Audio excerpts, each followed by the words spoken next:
శ్రీకాళహస్తీశ్వర ఆలయానికి అనుబంధ ఆలయమైన ద్రౌపది సమేత ధర్మరాజుల స్వామి ఆలయంలో జరుగుతున్న బ్రహ్మోత్సవాల్లో భాగంగా శుక్రవారం అర్జున తపస్సు కన్నుల పండగగా నిర్వహించారు. అర్జున తపస్సు ఉత్సవానికి చుట్టుపక్కల గ్రామాల నుంచి తండోపతండాలుగా భక్తజనం తరలివచ్చారు. ఆలయం నుంచి అర్చకులు వైష్ణవి కోనేరు నుంచి కలశాన్ని తీసుకొచ్చారు.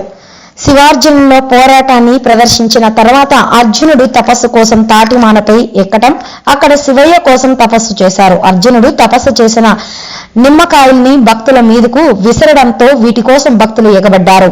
విభూతితో కలిపిన ఈ నిమ్మకాయల్ని తింటే దీర్ఘకాలంగా సంతానం లేని వారికి సంతానం ప్రాప్తి కలుగుతుందని నమ్మకం.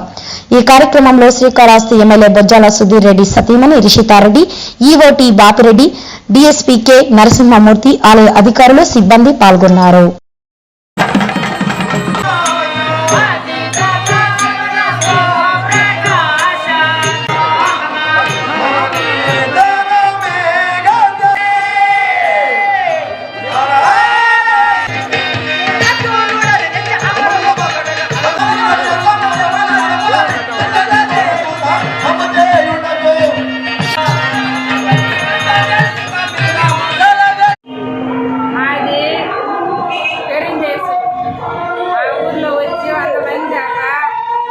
జాతరకు వచ్చిన్నాము. జాతర 3 రోజులు జాతర, 3 రోజులు బాగా ఆడతారు. ఈ జాతరలో వచ్చి ఈరోజు శుక్రవారం అర్జును తపస్సెక్తాడు. అర్జును తపస్సెక్కి నిమ్మకాయలు చల్లుతారు. ఆ నిమ్మకాయలు చల్లేది ఒళ్ళు బాగలేని వాళ్ళు, పిల్లకాయలు లేని వాళ్ళు అవి తీసి తింటారు. అవి తీసి తింటే వాళ్ళకి పిల్లకాయలు కలుగుతాయి, ఒళ్ళు ఆరోగ్యం బాగా అవుతాయి. అందుకని ఈరోజు చాలా మంది దాన్ని తీసి తింటారు నిమ్మకాయలు. ఈ 3వ రోజు పోయి శుక్రవారం కట్టుకునే కంకణం కట్టుకుంటే 3 ఆదివారం మేము గుండంలో తిరుగుతాం. ఆదివారం సాయంత్రం, శుక్రవారం మేము కంకణం కట్టుకొని 3 రోజులు ఉపవాసం ఉంది మేము గుండంలో తిరుగుతాం. ఆదివారం సాయంత్రం గుండంలో తిరుగుతాం. మేము 100 మందికి పైన ఉంటాం. మా ఊరు ప్రతి ఊరోళ్ళు వస్తారు. నాయుడుపేట కానీ చుట్టుపక్కల ఊరోళ్ళందరూ ప్రతి ఊరోళ్ళు వస్తాం. మేము వచ్చి ఇప్పుడు 6 సంవత్సరాలుగా జరుగుతున్నాం. మేము 6 సంవత్సరాలుగా ఉండి ఈ గుండంలో దిగి మేము ముక్కు తీసుకుంటున్నాం. మా ఒళ్ళు ఆరోగ్యం బాగా అవుతుంది. అందుకని మేము చాలా మంది వచ్చి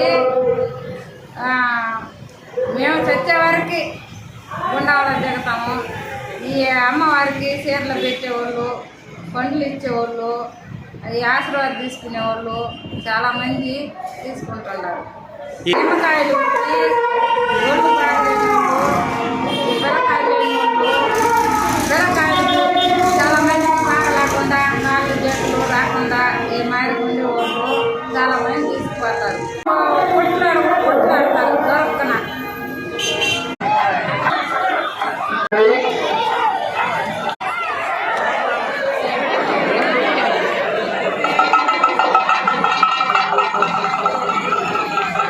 Selamat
స్వామి నాలుగు వైపులా చదువుతారు.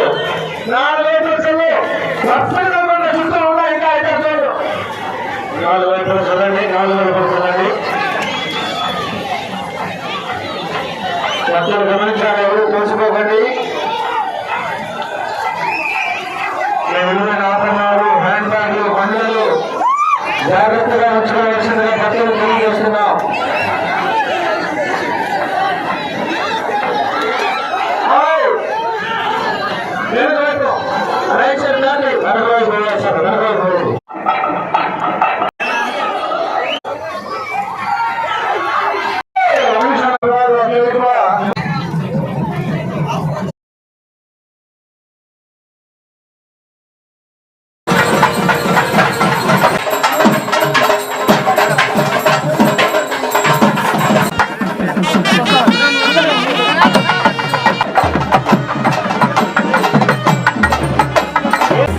కార్యక్రమం ప్రారంభం కానున్నది.